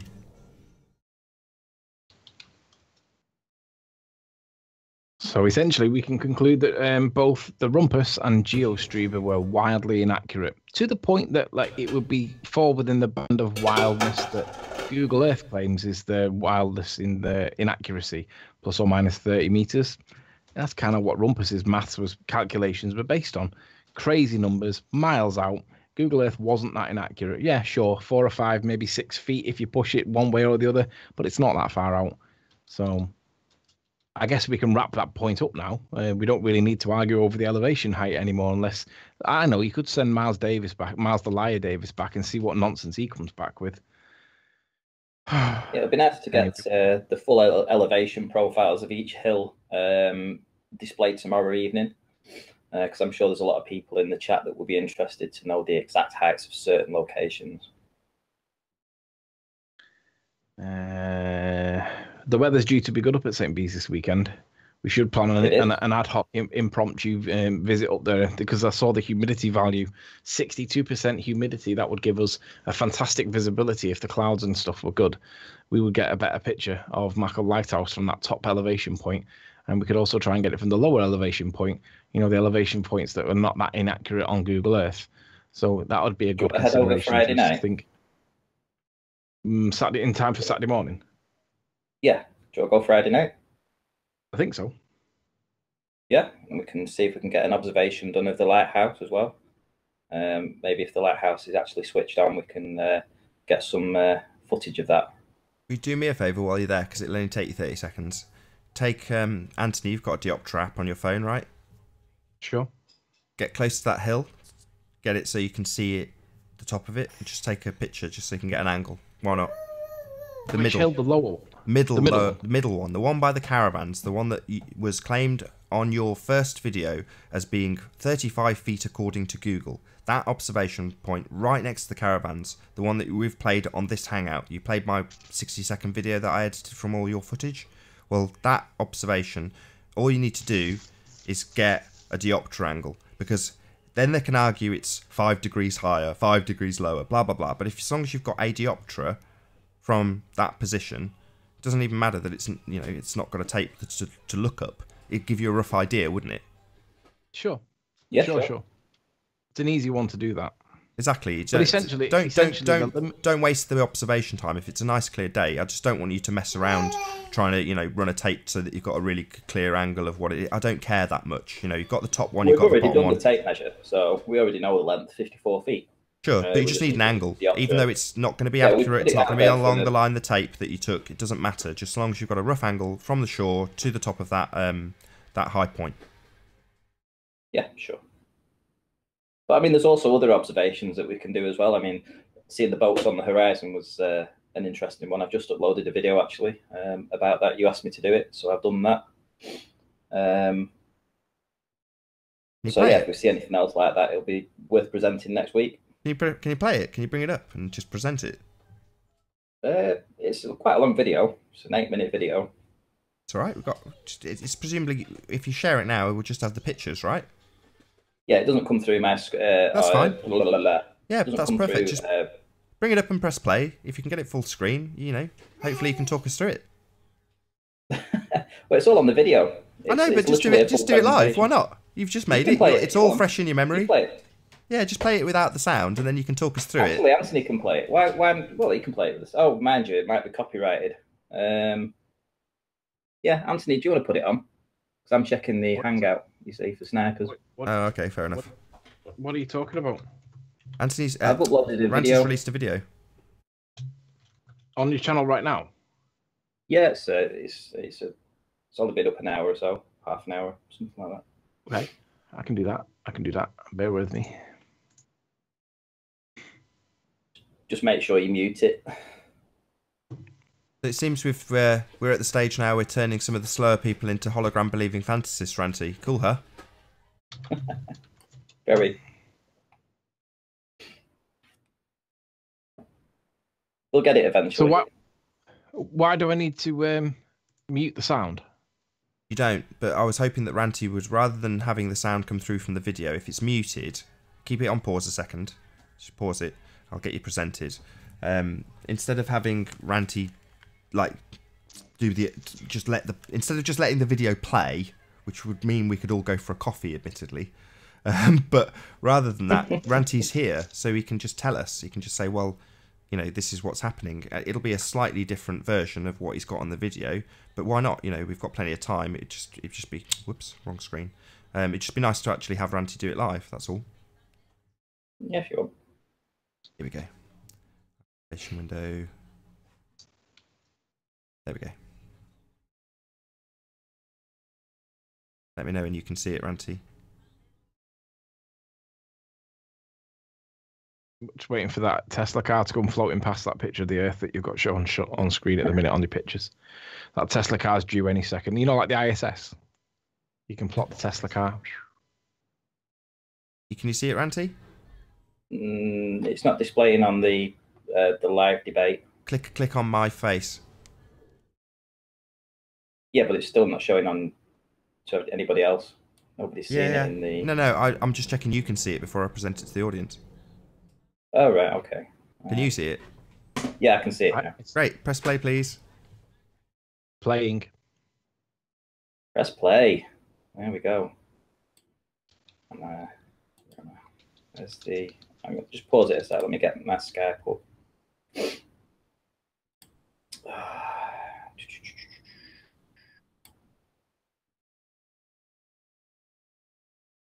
Yeah, so pretty much what I'm doing here is I think I've got around about 7 still images of a boat on the horizon at different elevations. So I think the highest elevation was about 12 meters or so, and the lowest was 0.2. What you're actually seeing is as the boat, as I lower my elevation, there's a mirroring effect that happens at the horizon. And that actually blocks out the bottom of the boat. Now, the tops of the boat don't actually change in elevation between where they're sitting in relation to the hard horizon, which proves that they're not actually going over a curve. What's actually happening is that dirty air, as we go lower, the dirty air is optically it's changing what you can see, and you can't actually penetrate it to see the bottom of the boat. It's causing things to be miraged. Just as a quick translation, dirty air is the obstruction formerly known as curvature. It's quite good actually, because I actually look back at a couple of other videos that I did that I took some time ago, and I saw the same phenomenon happening. But what was happening was there was the wind farms in front, and the boat came in front of the wind farms, and the boat was sitting on the horizon, which we're looking at now, hard horizon, and the wind farms were being miraged at a higher elevation than the actual hard horizon, which proves that the hard horizon is the hard horizon, and the miraging happens in the layer above that hard horizon.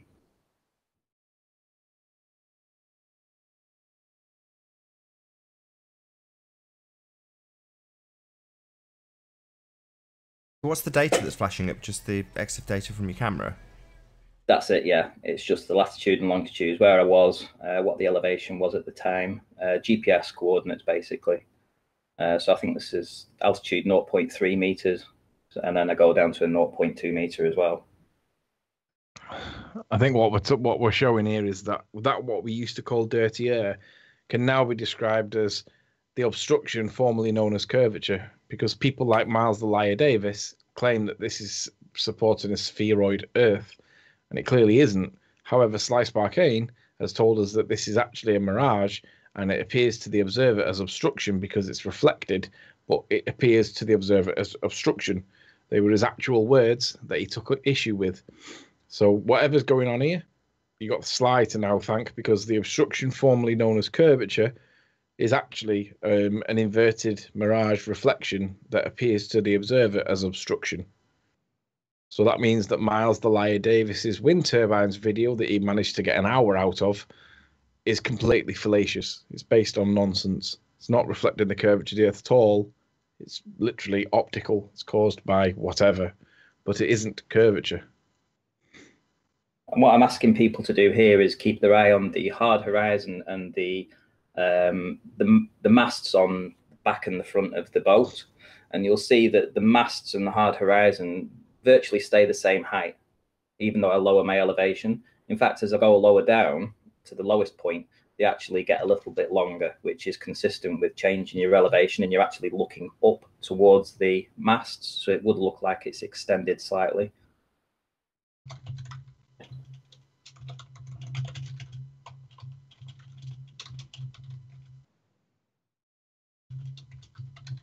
Wow, your keyboard's even louder than mine.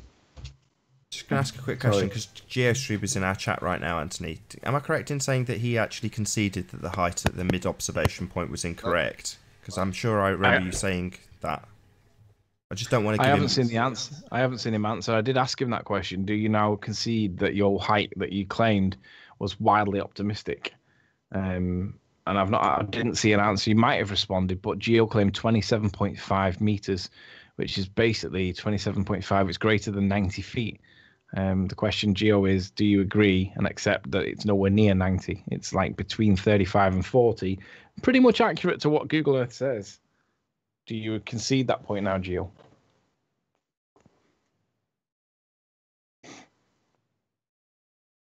Obstruction's still there, isn't it?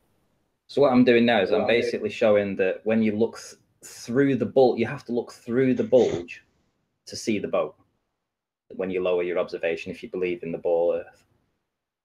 And obviously, when we look on a flat Earth, we basically just say that we're rising ourselves above the dirty air. And as you go lower in elevation, you have to encounter and deal with the dirty air that sits just above the water. Obstruction, formerly known as curvature. Yeah, formerly known as curvature.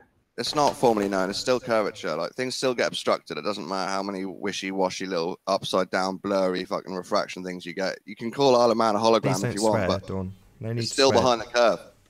No need to get angry No, about it's it. behind a refraction zone. There's no cumulative No, drop. refraction zone is something you guys have just made up over the last couple of months. No, that's how it actually works. Let me ask There Dawn a is no question then. cumulative drop in the distance. You have to get over that. So do curves Just tend keeps to make on going things... in a straight line.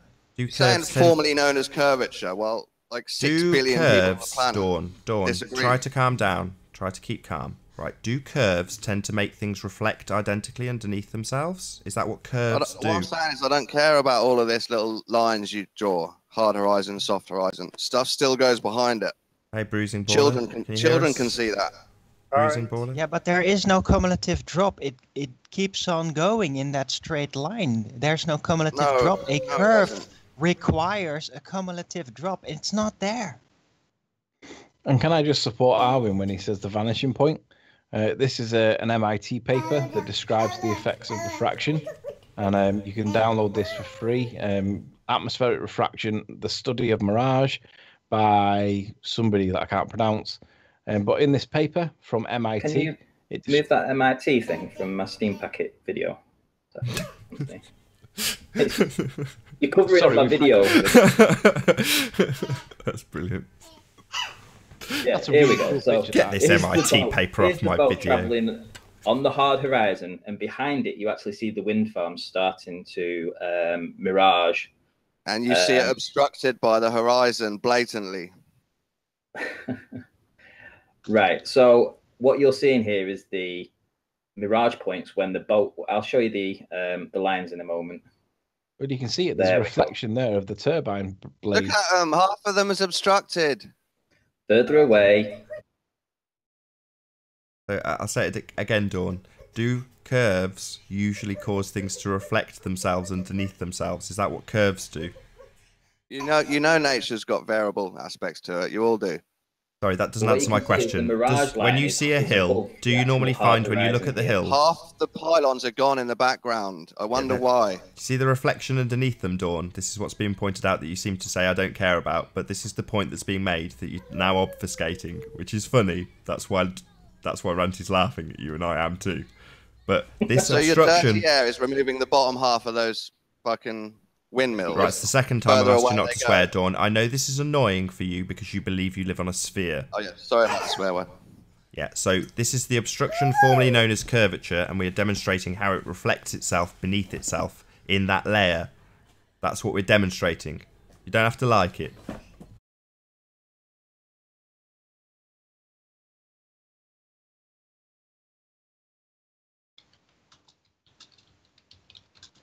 No, I don't like that red writing. That's horrible. Ranty, is it okay if I make this point now? Please say yes. Gosh, can you? Well, the video's finished now, yeah. Yeah, damn it. What did you do? Put it over his video, Anthony. How dare you? Sorry. It was an accident. Right. So awesome. Arwin describes something called... Arwin describes a vanishing point, right? For every object point, there is an area which light cannot reach. This area is called the vanishing zone. We'll call it the vanishing point. Shaded in grey. For those of you too dense to realise, it's down here. When the observer is located inside the vanishing point, the object will become invisible to the observer as no light ray can reach the observer. We can find the vanishing zone using our program as well. So they've made a simulation in the program which we can ignore for the purposes of this. But they're acknowledging that things vanish, not drop behind the curve. Isn't it key that they're using the word vanish? There's no reference of curvature here. Why is that? Because light bends upwards. That's the standard. As this graph proves. Thank you for getting this. It's awesome. So Arwin's not crazy inaccurate here. Arwin's pretty much on point. Things do vanish because the light bends up. This is what the thing is showing.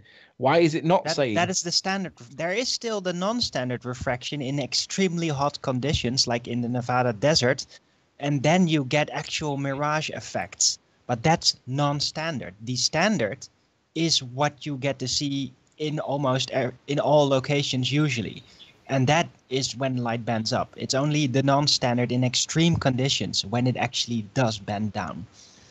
So would you say, MIT, just a quick question to Arwin, you know, when you've seen examples of those Fata Morgana, mirages, things that are represented above the actual deck that you're looking at, regardless of if it's land or sea. But in any of those instances, would you say that you could take sort of accurate measurements of the thing you're looking at? How do you mean? I mean, for example, when we try to take measurements of Morgul Lighthouse, the argument is that it's being presented because of non-standard refraction, but just happens to be perfectly represented in proportion to the degree that you can make measurements on it. And I'm asking if these mirage effects that are caused by non-standard refraction would normally be capable of measurement. Here we go. Scroll down a bit, Anthony. Oh, well, yes. Technically, the non-standard refraction caused by extreme heat, like, for example, that reflection you see there in the desert, they do actually size up to be a pretty mirror accurate reflection of the above. So you could actually measure them, but it is a reflection. It's literally like a mirror. It's a mirror caused by the heat wave that is on the surface. Scientist, I'd just like to remind you. We've got an MIT paper backing up what Arwin says right now, Dawn. Do you realise that? I'm just saying he makes up a lot of stuff. He's literally, he's now confirming what MIT are demonstrating in this paper. The hologram sinking into the sea. That's what he said. Right, just say it one more time just for Dawn. Is it MIT, this paper, did you say? Yeah. Yeah, so this is an MIT paper that's backing up what Arwin's saying. You realise that, Dawn?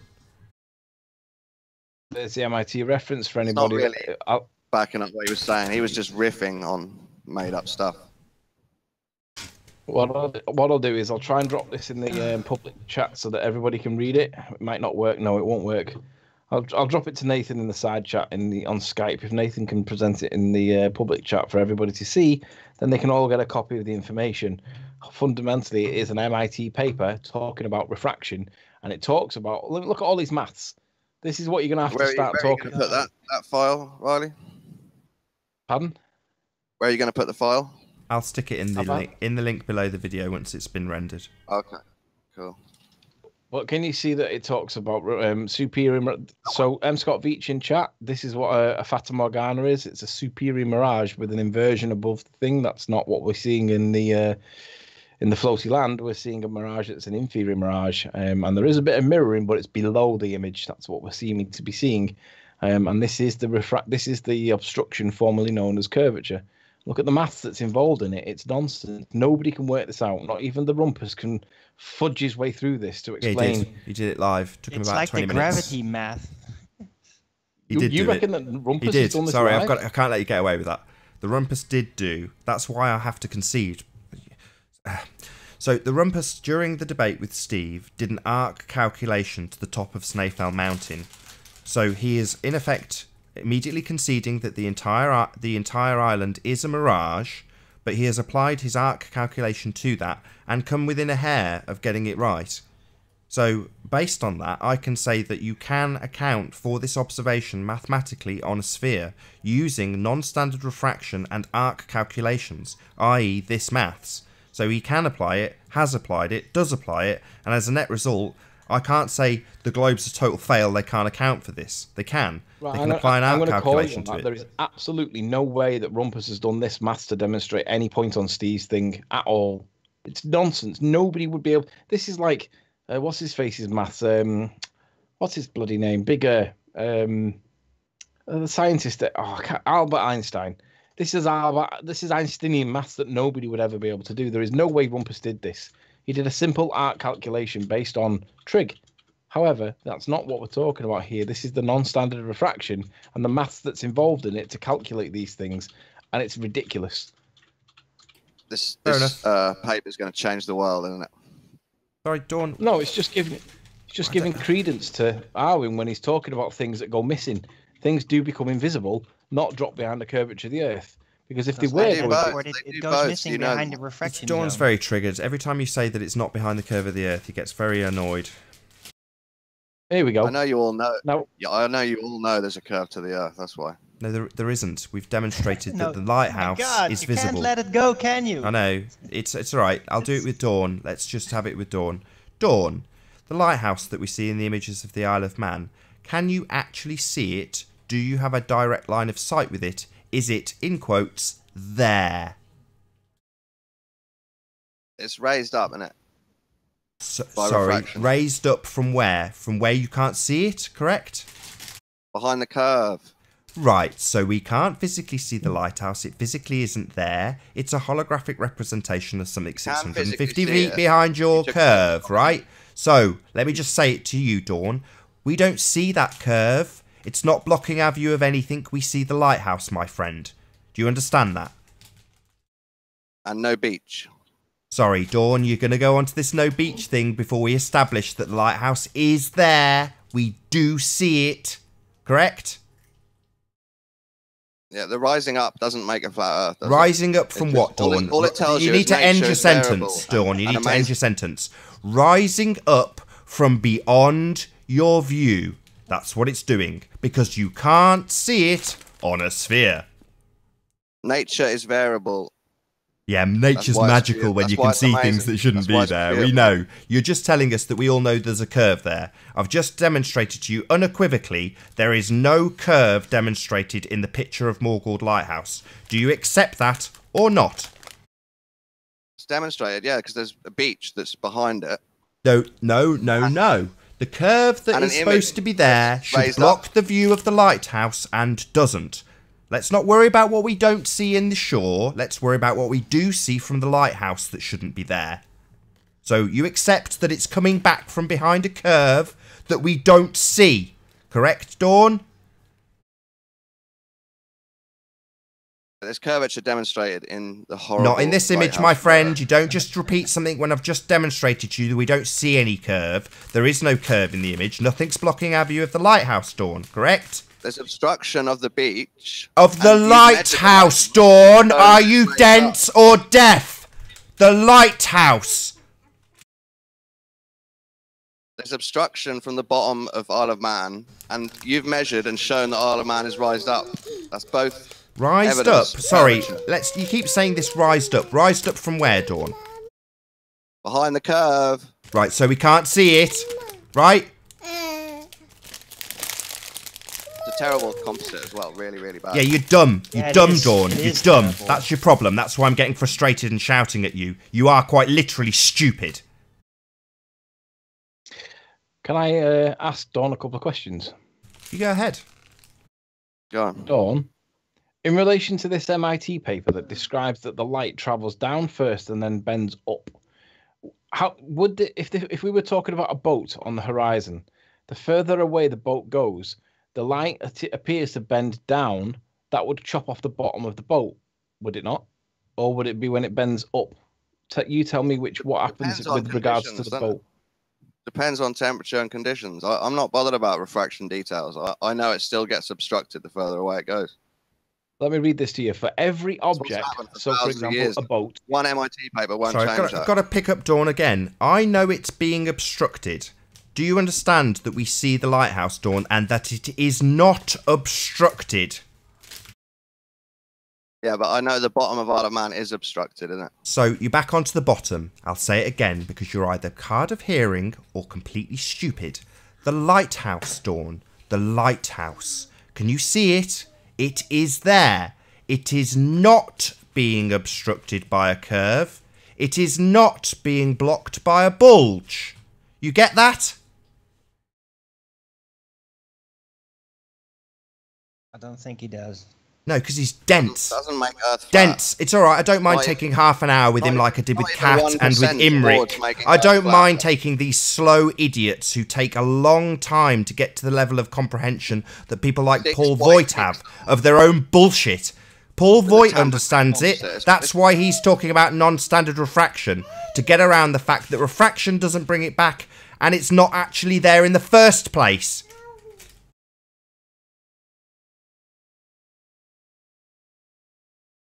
Total silence from Dawn the dickhead.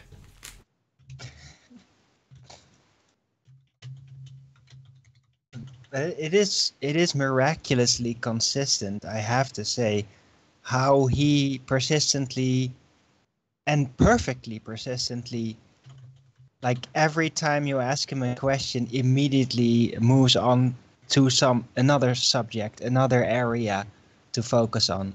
He just constantly evades everything, every single thing, constantly. I wonder if he even realizes. At least I don't make stuff up. What, like the curvature that you say is always there, that we've literally just pointed out to you on 3 separate occasions is not there? The obstruction that you think should be obstructing the lighthouse, that isn't obstructing a damn thing, Dawn? Where do you think this is demonstrated? In the pictures we're showing you where it isn't demonstrated? You have what is called cognitive dissonance. How you doing, Skinwalker? Good to have you here. Hello. Hi. Can you say a bit more than just a hello? Hello? Okay, goodbye. So, Dawn, there's no curve in this picture, right? You get that? Is that sunk in yet? It's not being obscured, it's not being blocked. That's why you have slightly looming non-standard refraction coming to the rescue. Shall I bring up some photos with curvature? No, Dawn, we're looking at these pictures. They're horrible pictures, look at it. Let's sod off. Blur. Get off my show. Don't like these pictures because they don't demonstrate curvature and you want to claim they're crappy pictures. Piss off. I'm just bringing it back down to earth. Right, down to earth where there's no curvature, as shown in these pictures, Dawn. You get that? No curve demonstrated. You get that? Has that sunk in yet? No. No, that's because you're thick, and I'll keep pointing it out to you. There is no curve blocking our view. Wow. Except for the bottom part. What's it blocking?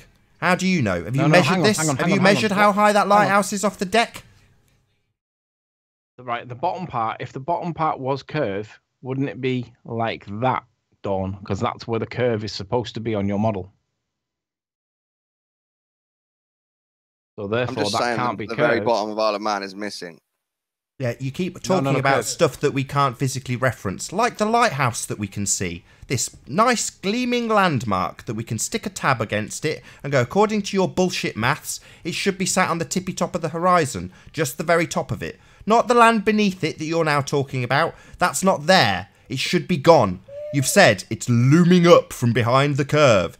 Below you, 650 feet, but that doesn't seem to matter to the bendy light in your bullshit. Yeah? You've conceded it ain't there, but you think that you can see a curve. You have what's called cognitive dissonance. The two opinions conflict. Do you want me to bring up some images with curvature? No, we're getting you to get to this photo that doesn't demonstrate any curvature at 31 miles and has been repeated. You understand that? This doesn't prove flat Earth either way. Yeah, it does. That's what we're trying to drill into you slowly, while you concede that it's a bloody hologram that's 650 feet below you and is being loomed up by bendy light that happens to work exactly the same on different days, in different conditions, on different cameras, with different photographers. That's what you're trying to say. Let's go to a different single image. See the two images of the lighthouse now, Dawn? Where's the curve in that image that you say is always there? Are you deaf? Where's the curve? What do you want me to say? I want you to tell me where the curve is. Are you deaf? Did you not hear the question? Where's the curve, Dawn? Where's the curve? I don't even know what that photo's of. It's of a lighthouse taken from St. Bees, you retard. Doesn't prove flat Earth. It does. There's no curvature there. How many times do I have to ask you to tell me where the curve is? Are you going to tell me again that it's blocking where the sea rises and falls? Or are you going to explain why the lighthouse that shouldn't be there is there? Are you going to have the conversation like Tim Osman where you try and get me to define what there means? It's there. We see it. Lighthouse image, Nathan, in your side chat in the Skype on your personal Nathan one. Shall we move on to the simulation sky that you need to make flat Earth work? No, we still haven't got an answer to where the curve is, Dawn. You don't seem to want to answer the question. Where's the curve? I explained that many times. We've explained You just what need is to happening measure in the the Earth bottom of the to image in make terms of flat what's being Shall I cut bring off, up some Dawn. images with curvature on them? We've got 2 images of a lighthouse at 31 miles on different days from different cameras with different photographers under different conditions. Neither demonstrate curvature. I would like you to explain where that curvature is. Why isn't it obscuring the lighthouse? Are you dumb? Yeah. He's being fed from Discord, isn't he? I don't know what he's doing. He's clearly retarded. He's got Rumpus or Paul Voigt or somebody of that nature going. all of those Waffle, waffle, waffle, Silly waffle, guys. waffle, waffle. Hello, Alan. How you doing? Not too bad. Hey, Alan You sound B. angry, Nathan. Not at all. Sorry Just for not like to get an shouting out answer to again. the question I ask. Hey, Arwin. Hey, how are you doing, old man? Not too bad. Carry on. Your voice seems higher pitched than usual. I've got tight trousers on. Is that so? Love it. Thank you.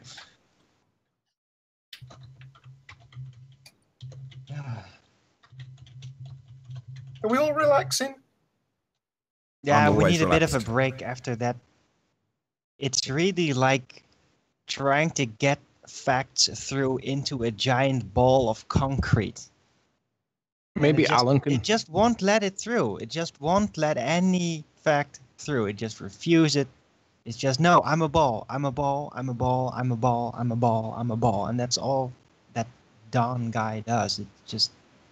I'm going to paraphrase what this says here for the benefit of Alan, and I'm hoping that Alan B can give Hey, us Johnson, an answer. That's Dawn again. I just wanted to be here for Alan Yeah, I B. kicked you out because you didn't answer my question about 5 times. And you're an idiot. So, go and figure out what the problem is with your own model, then come back and then debate with us. Till then, I'm not interested in debating with you anymore. You're a retard. Okay. Alan B. Alan B. For Mackle Lighthouse, there is an area that the light cannot reach. This area is called the vanishing zone, shaded in grey in figure 14.6. If the lighthouse is in the vanishing zone, why does it not say that it drops behind the curvature of the Earth? Why is it called the vanishing zone? Can you tell me? I can't see the document that you're referring to, Anthony. Just hold on.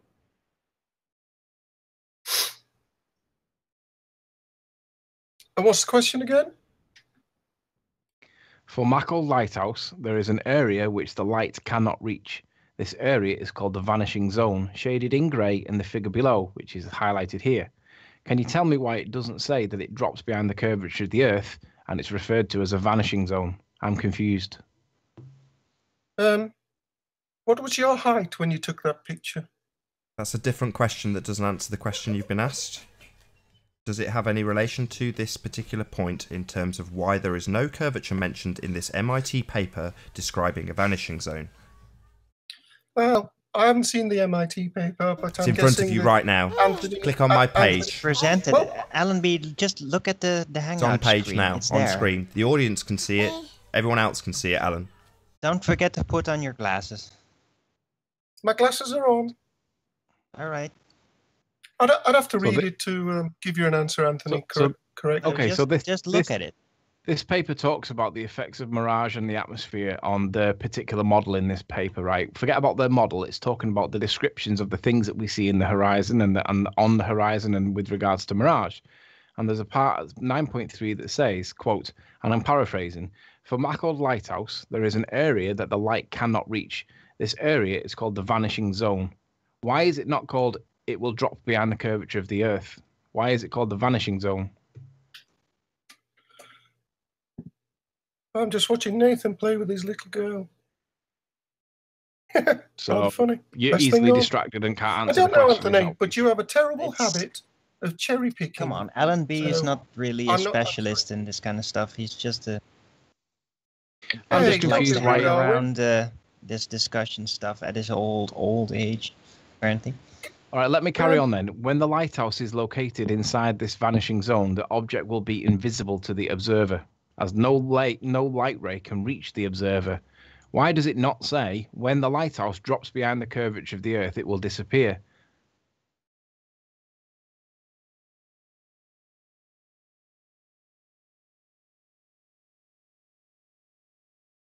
Maybe if we play the countdown music, would that bring an air of familiarity to it to you, Alan?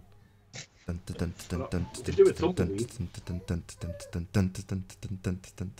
the bottom and 3 from the top, please, Nathan. So we're going to get an answer. Why doesn't the MIT paper mention curvature? I Hi, just Jeffrey. said I'd like to read the paper first before I How you doing, answer. Jeffrey? We've got a new guest. How you doing, Jeffrey? Hello. Can you hear us? Yes, I can hear you. Can you hear me?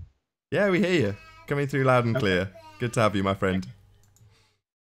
Thank you to everyone who shared. Jeffrey's the result. Thank you for being here. What do those two axes? Oh, could you go back to the graph? I actually wanted to talk about that graph. What are the axes of that graph? Like the X and Y, what do they represent? Well, the X is a flat plane that we live on, because if it was a curved Earth, they wouldn't be able to show it in a graph that easily. I wouldn't imagine the flat plane here. The X must be. I don't know what the axis label is. It doesn't give me a value for what the label is. It just says X, and then the Y value is going from 0.5 to 5. So I'm not sure what the reference in here. All I can say is that it's that's a flat all I wanted to plane. know. Thank you. All right. Fair enough. Good point.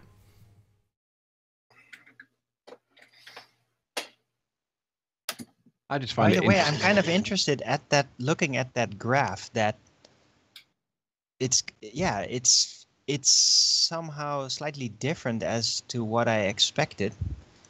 That that apparently there's like this observation point, or it waves apart, so it seems, and then it comes back together according to that graph with that red thing. That was pretty interesting. I wonder what the details of that are.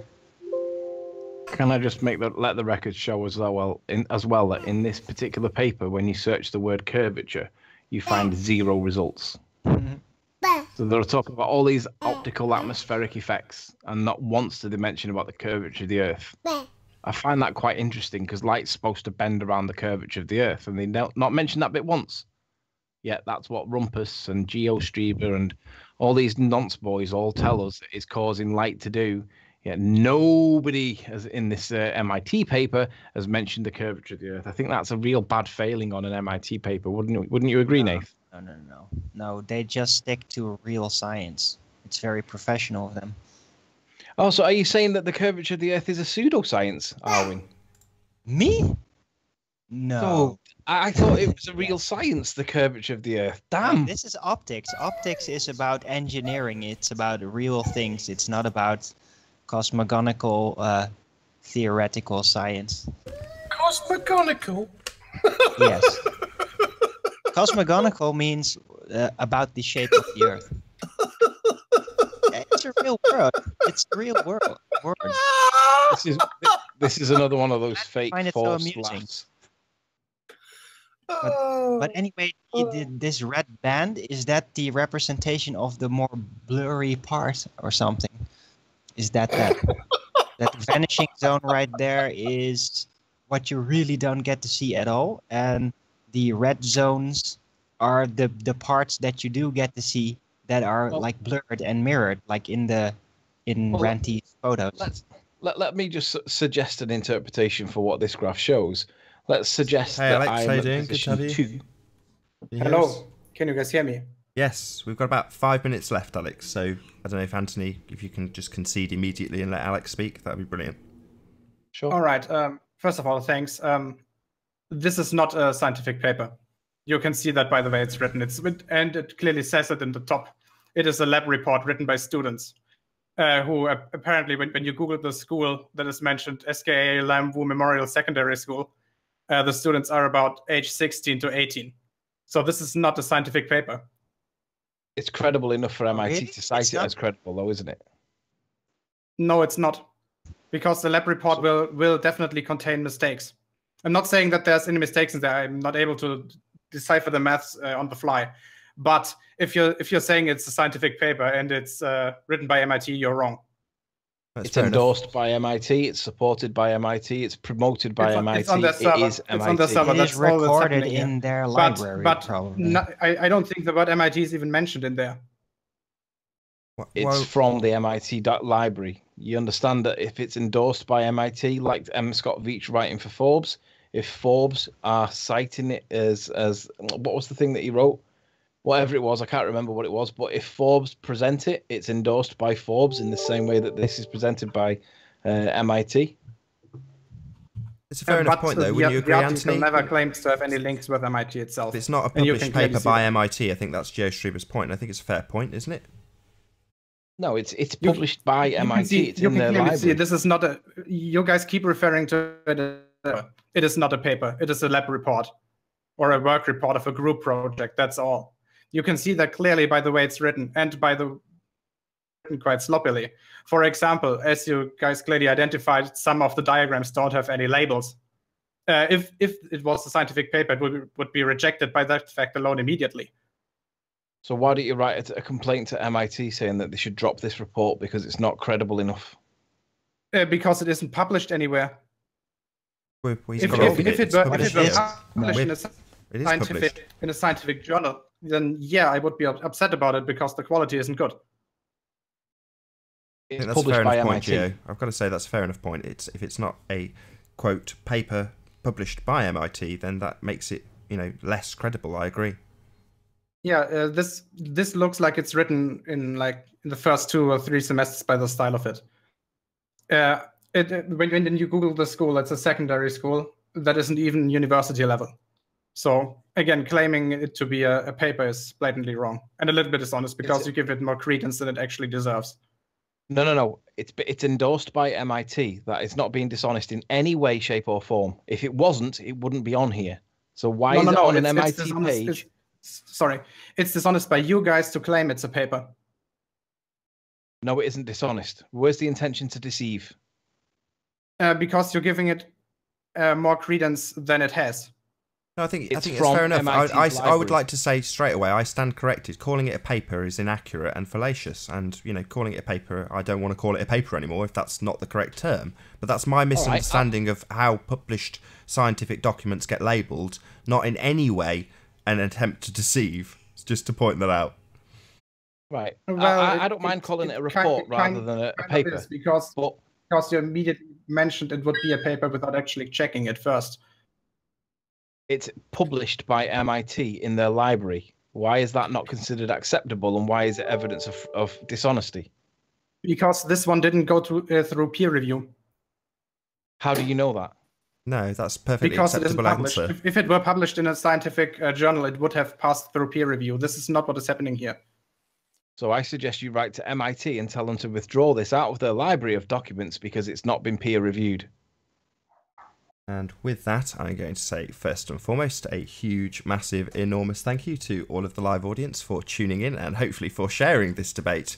And of course, a massive thank you to all of the live panel for making this debate possible. If you've not done so already, be sure to like, comment, share, and subscribe. I've been Nathan Oakley, and I'll see you all in the next video.